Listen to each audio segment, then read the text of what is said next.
Hey folks, I have a little bit of a problem. It's this thing. This is our milk frother, I guess is what it's called. Basically, you hit this little button at the end, and this whole thing spins around, goes crazy, and mixes up your, I use it for cold brew and creamer, but whatever. It's super cool, very fun. The problem is, this thing does not come with a holder. So you can't really leave it up like this, because it falls over. Leaving it on its side kind of just takes up a lot of room, and it's awkwardly top heavy. So we're going to need to design some type of stand to hold this thing so that it can go like this. It can drip down so that the liquid as it kind of goes from here doesn't get into the motor or anything like that. I don't know if that's a real concern, but I'm going to avoid it by just making sure it stays like this, and then we should be in good shape.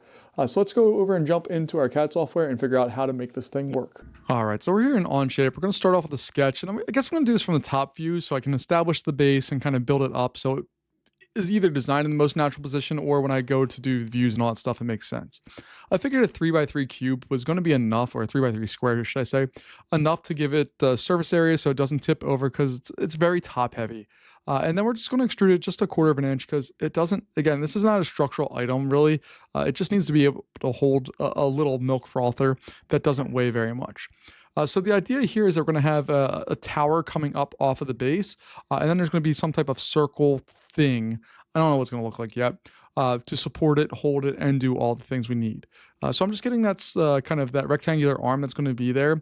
I'm going to get that set up, and we're going to figure out exactly how far up we want this to go.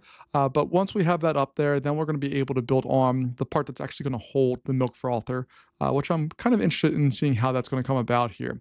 So we'll change our measurement here to be 5 inches. I actually changed that later to 5.5 inches, just to give a little bit more clearance so there's space for the frother to actually go through. But we're also going to put some chamfers and or fillets down here. They're not showing right now just because the number I have in there is 15, and if it's too large or doesn't fit, it won't show up. But we're going to just do a 1/2 inch chamfer on the bottom at 45 degrees. Not only for looks, but it's also going to add strength, particularly on the bottom area where it's going to get some stress. That will add and beef it up a bit so that we can resist some of that lateral movement. The next part's probably the funnest part in my brain when I'm trying to design stuff, is trying to come up with a good solution to a problem. And this is the one that I had fun doing, mainly because I had no idea what I was doing. I grabbed my dial calipers and went through and measured out the kind of, not the maximum size of the frother, but somewhere in between because it kind of tapers up, and I wanted to make sure we had something.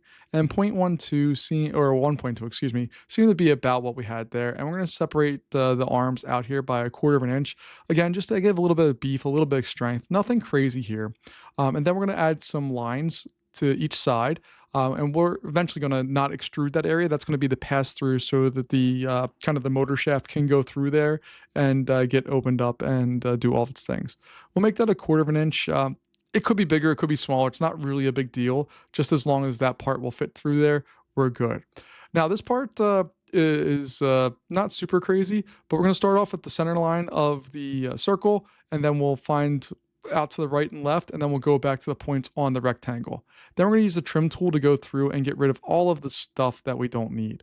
Basically, I want to make sure that when I extrude this, it's going to be as simple as possible. And this little claw shape is kind of what I came up with.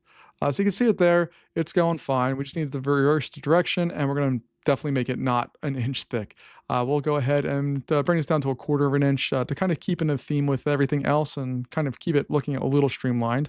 But now we have to add some strength to this. That 90-degree corner there is going to be real rough.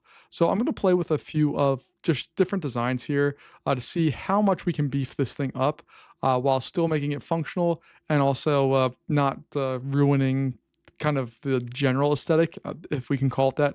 But there is a limit to where we can go. So 2 inches was too much of a fillet where it just couldn't do the math to figure out all those spots. So I went with 1.5 inches. And I'm pretty happy with that, quite honestly. I think it looks pretty good and does its thing.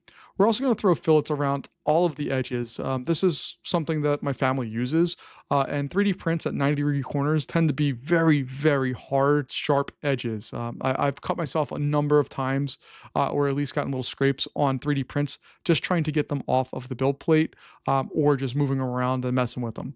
So I wanted to kind of try to find a spot to do this. Now I'm playing with this a whole bunch here because I'm trying to find a measurement that's going to work on multiple surfaces, and it takes a little while fiddling around to see what exactly is going to fit. Onshape will visually show you that it works when you have all the stuff selected. So those blue or pink lines there, that means that number is too large. It can't solve the problem with it. So we're going to just change that down to a 32nd of an inch. Everything on top was a 16th. And we're just going to kind of try to go through and see if we can solve the rest of the sketches or the surfaces with all this stuff.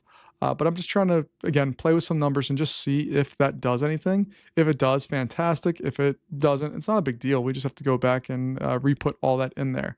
But I'm pretty happy with how this guy came out here, getting those edges on the chamfers as well. So we have a nice filled it area, and I think that's going to work for what we need to do here.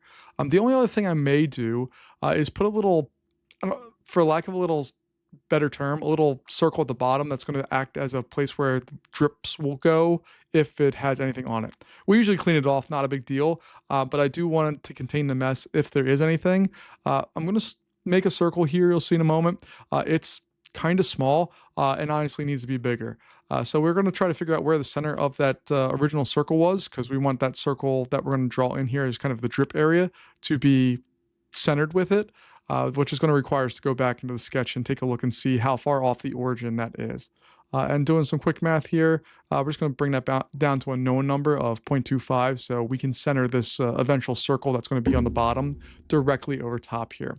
Now, I wanted to make the circle a whole lot bigger. The problem is that we have that chamfer coming out, and that chamfer takes up a lot of space. It's going to create some problems for us. So I'm just going to keep kind of scaling this stuff back down to size until we get something that is more accurate.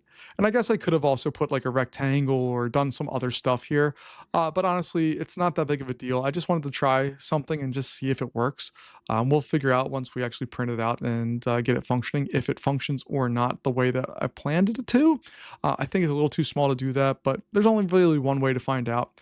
And we're also going to make this thing really, really shallow. A 16th or a 32nd of an inch is all it's going to be. So it's going to be a very small depression. And then we'll add a fillet or chamfer in here to get that set and kind of fully put in there. It also makes it easy to print depending on our orientation. So we're going to export and we're going to get ready for printing now. Okay, and to print this thing, it's going to be a little different. This is the most natural standing position of it, but it's not how we're going to print it for two reasons. One, we have this giant overhang here. So if we wanted to fix that, we're going to need to put supports in. And I really try to not use supports if possible. If I can print it in a more natural position, I'd much rather do that. The other reason is if we go ahead and slice this thing, you take a look here. Yeah, I know it's going to do all the things. We see this is an hour and 51 minutes as far as a print goes. Let's go back over to prepare mode here. We'll click on the model and hit the letter F to get this on the face. I'm going to put it on its back. This, to me, makes a whole lot more sense to print.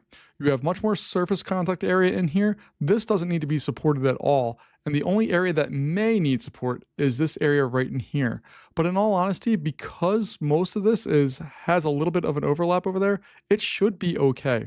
So I'm not going to do anything crazy here. I'm not even going to turn on supports, and we'll see how it turns out.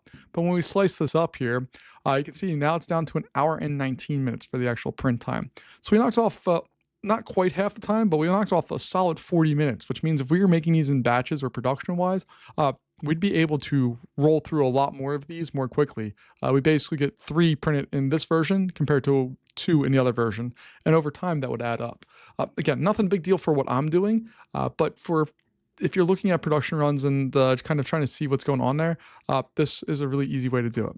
This also does not need to be a strong part or anything like that, so the orientation and how we do stuff isn't nearly as important as what it is on some other things, but just a heads up here that your print orientation really matters a lot, depending on the strength you're looking for, the surface finish you're looking for, or in general the speed. And in this case, I'm looking for speed.